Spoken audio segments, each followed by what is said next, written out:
Every second, somewhere in the world, someone chooses between Nike and Adidas. And when people buy one of these, they think they're choosing between two sportswear brands. What if I tell you they are not? When we choose between Nike and Adidas, we are actually choosing between two completely different ideas of success. One of these brands built its empire by becoming part of sports' biggest institutions, and the other became a global sensation by becoming part of culture. For more than 50 years, these two companies have been fighting one of the greatest marketing battles in business histories. Let's understand how they did it, why millions of people feel emotionally connected to a logo, and what every founder, marketer, and business leader can learn from one of the greatest rivalries ever created. This story is not about shoes. I want you to understand this is a masterclass in human psychology, positioning, and competitive strategy. This will help you understand why people become loyal to brands they have never actually compared objectively. Ask someone why they prefer Nike or Adidas. Very few people start talking about manufacturing techniques, outsole design, or foam density. They talk about how the brand makes them feel. They describe confidence, style, performance, heritage, and inspiration. That's because brands like Nike and Adidas do not really compete inside factories. They compete inside people's minds. And once you understand that, you start looking at marketing completely differently. This rivalry is not just about selling trainers. They are competing to build meaning. And that's why marketers still study Nike and Adidas decades later. They prove something that I think every business should understand. Better products alone do not make a brand successful. Great brands become famous because they occupy a distinctive place in people's minds.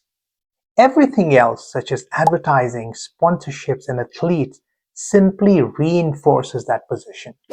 If Nike and Adidas sell almost the same products, why do they feel so different? If you walk into a sports store, you will see Nike and Adidas sitting only a few feet apart. Football boots, running shoes, training gear, t-shirts, you name it. On paper, they are competing in almost every category. So why don't they feel interchangeable? This is because of their positioning. Let's start with Adidas.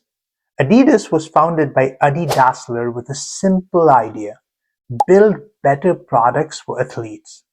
That philosophy shaped the company for decades.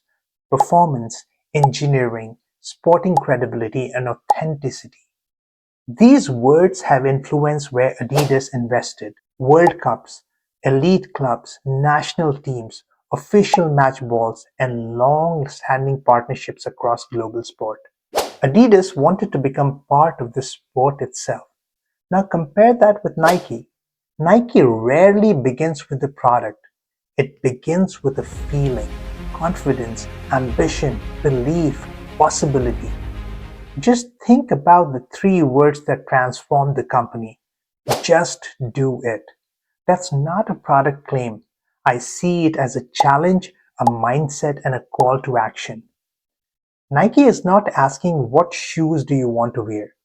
They want you to think, who do you want to become? That difference shaped everything that followed.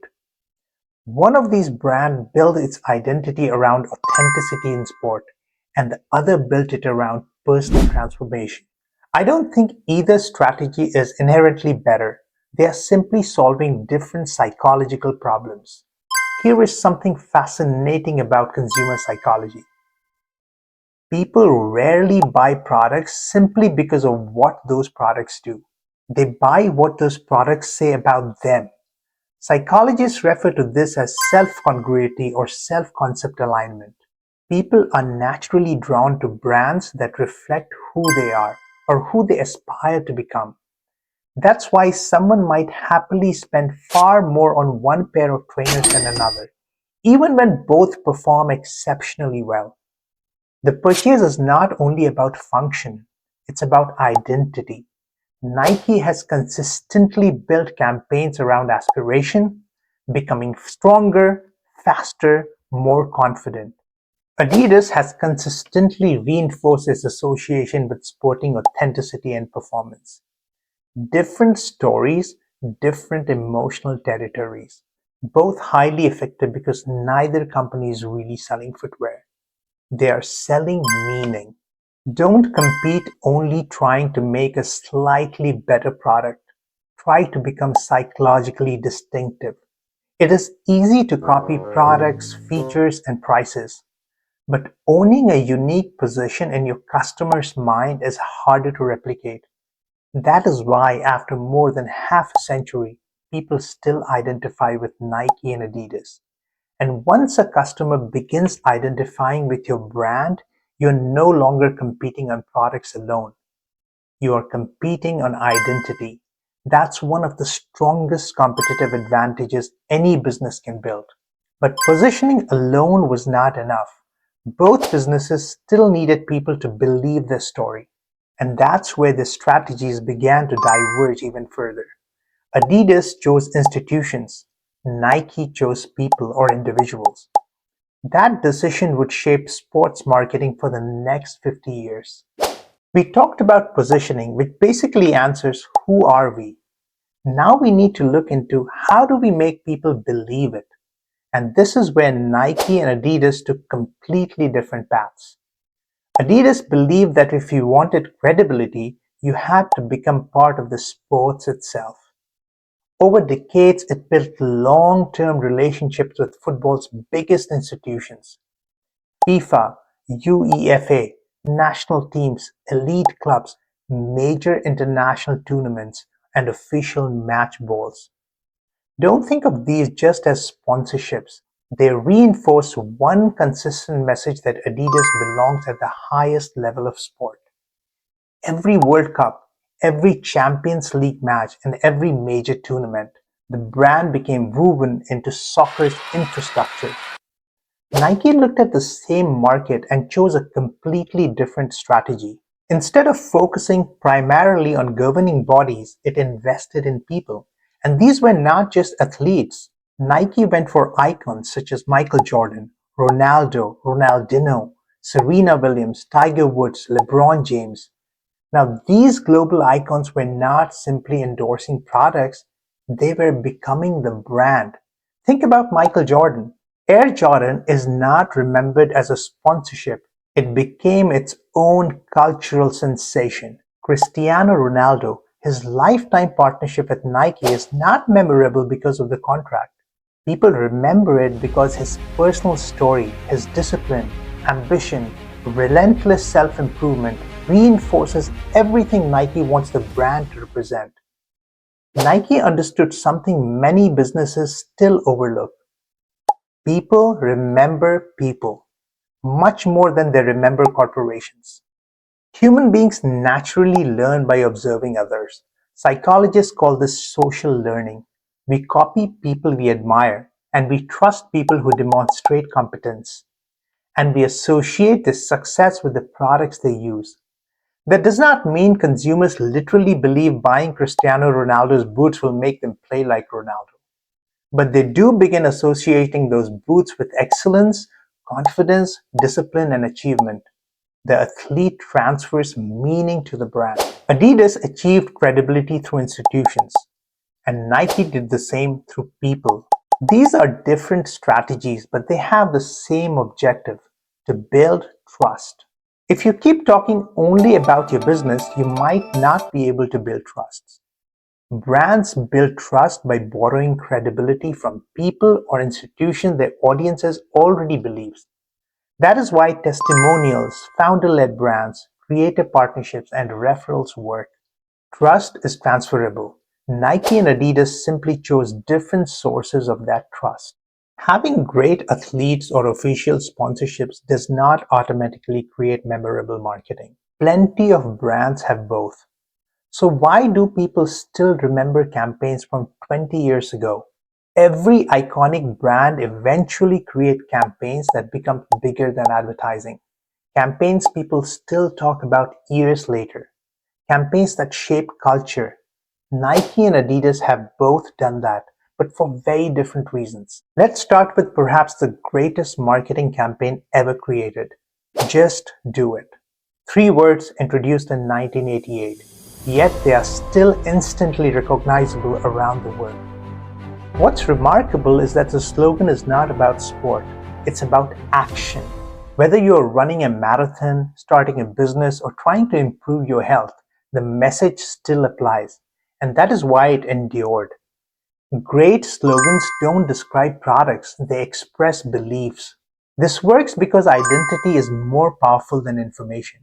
Nike was not saying that our shoes are lighter. It was saying you're the kind of person who takes action. That's a much stronger emotional proposition. In September 2025, Nike did something almost no brand at that level does. It questioned its own most valuable asset. After 37 years, they reframed "just do it" as a question. Why do it? The new campaign uses the question as a setup, acknowledging the hesitation a younger generation feels before challenging them to act anyway. Just do it hits harder when you've first earned the right to ask why. I have seen brands spend their entire existence trying to create one line people remember. Nike created that line, and then they had the strategic confidence to interrogate it publicly. Even the greatest slogans in history are not permanent, they are living assets. And the brands that treat them that way stay relevant across generations. Adidas answered with its own defining platform. Impossible is nothing. Rather than celebrating rebellion, Adidas celebrated perseverance, hard work, commitment, sporting excellence. The campaign featured athletes overcoming obstacles rather than simply winning competition. It perfectly reinforced Adidas' long-standing identity: authentic sport, authentic achievement. Consumers trust brands when actions consistently reinforce the same message. Consistency creates credibility, and credibility creates trust. Then came the 2010 World Cup, and Nike released Write the Future, widely regarded as one of the greatest football commercials ever produced. It imagined how a single moment on the pitch could change an athlete's entire future. Wayne Rooney, Drogba, Ronaldo, every pass, every mistake, and every goal creating completely different futures. Nike was not just trying to sell football boots, it was selling possibilities. Stories are remembered because people mentally place themselves inside them. Viewers were not simply watching football, they were imagining their own defining moment. That is why emotionally rich stories stay with us long after product details disappear. The campaign became one of the most awarded football ads ever produced and generated massive global attention during the World Cup. More importantly, people still reference it today. 4 years later, Nike doubled down, risk everything. This was not about playing safe. It celebrated fearless football, creativity, confidence, and individual expression. And once again, the product was almost secondary. The emotion came first. Emotion is contagious. Technical specifications are not. That is why people shared the campaign, and this was not because of the boots. This was because of how it made them feel. In 2020, the world stopped. Sports stopped. Nike responded with, "You cannot stop us." A split-screen masterpiece combining thousands of pieces of footage into one seamless story. It was not selling products, it was reminding people why sports matters. During periods of uncertainty, people seek belonging, hope, unity. Nike understood that. The campaign became one of the most celebrated ads of its generation because it connected emotionally with a global audience. Why millions of people develop emotional loyalty to one brand over another? Strip away the shoes, the celebrities, and the logos, and Nike and Adidas are really competing for one thing: a place in your mind. Let's start with the most powerful principle: identity. Most companies think that customers buy products, but the best brands know that customers buy versions of themselves. Think about Nike. Nike does not ask you, do you want better shoes? It asks you, who do you want to become? That's why Just Do It has survived for almost 40 years. This is not about running or basketball or football. It's about action. It's about becoming someone who does not hesitate. Adidas approaches identity differently. Its messaging is centered on authenticity, performance, and sporting credibility. It speaks to people who value mastery. Different identities, different audiences, but both incredibly effective. That is why people often describe themselves as I'm a Nike person or I'm always worn Adidas. Notice something, they're no longer talking about shoes. They're talking about themselves. And that's what happens when a brand becomes part of someone's identity. Why spend hundreds of millions of dollars signing athletes? Because people naturally look to successful individuals when deciding what's credible. We imitate people we admire, not consciously but constantly. When Michael Jordan wore Nike, Nike inherited some of Jordan's meaning: excellence, confidence, competitiveness. Ronaldo, Serena Williams, Tiger Woods, LeBron James. These athletes didn't just promote products, they transferred trust. Adidas achieved something similar through institutions: FIFA, elite clubs, national teams. Different source, but same psychological outcome: credibility. How many people remember the cushioning technology inside Nike boots from 2010? Probably very few, right? But millions remember right the future. Why? Because emotion creates memory. We remember stories, we remember tension, and we remember triumph, but we rarely remember specifications. That's why the greatest campaigns rarely begin with product features. They start with people, conflict, hope, and ambition. The product becomes part of the story. It is not the story itself. I want you to close your eyes for a second and picture the Nike swoosh. Now picture the Adidas three stripes. You probably saw them instantly. That is not luck, that's decades of consistent branding. Great brands reduce the amount of thinking customers need to do. A split second is enough. A logo, a color, a slogan, or a shape. Your brain fills in the rest. That's one reason consistency matters so much. Recognition builds familiarity, and familiarity builds trust. Here is what impresses me about both these businesses. Neither depends on one great ad. Every campaign reinforces the same positioning: athlete partnerships, product design, retail, social media, sponsorships, innovation. Everything points in the same direction. After more than 50 years, billions of dollars, and thousands of campaigns, who actually won? I actually think that's a wrong question because they're not competing on exactly the same scoreboard. I think both businesses won, just in different ways. Adidas proved that heritage can become a competitive advantage, and Nike proved that emotion can become one. One brand built authority through institutions, and the other brand built emotional connection through people. Neither copied the other, they doubled down on what made them different. And that's exactly why both remain among the world's most valuable sports brands.